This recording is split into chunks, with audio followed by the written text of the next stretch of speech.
Магистралды су құбыры желілерінде салынған Тассай сауда кешені бұзылады. Бұл туралы Су ресурстары маркетинг жауапкершілігі шектеулі серіктестігінің заң бөлімі хабарлады. Инженерлік су құбырлары коммуникацияларының бойындағы санитарлық қорғау жолағын өрескел бұзу бойынша сот процестері бірнеше жылға созылды. Қаламыздың Қаратау ауданына қарасты орналасқан Тассай сауда орталығының қаламызды таза сумен қамтамасыз ететін негізгі диаметрі 1200 мм және диаметрі 800 мм екі су құбырының бойында, жанында осы капиталды құрылыс объектісін салғандығы анықталды.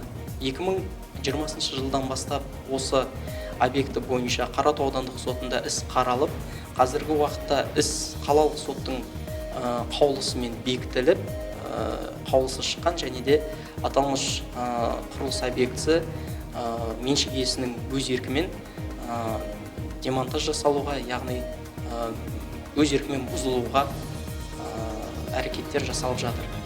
Сот үстінде тағы бір ұқсас істер бар. Қала тұрғындары, кәсіпкерлер санитарлық қорғау жолағын сақтау туралы ескертулерді елемеді.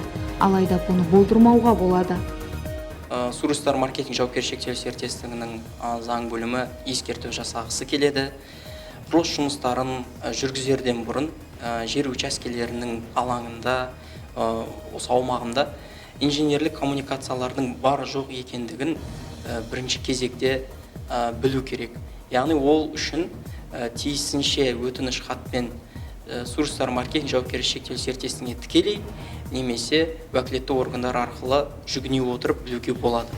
Су құбырларында жөндеу қызметінде авариялық жағдай орын алған жағдайда су шығынын орнына жету және оны тез жою мүмкін болмайды. Сонымен қатар үлкен диаметрлік құбырлардағы импульс тек материалдық шығынға ғана емес, адамдарға да әсер етуі мүмкін. Сондықтан нормалар мен ережелерді сақтау қажет.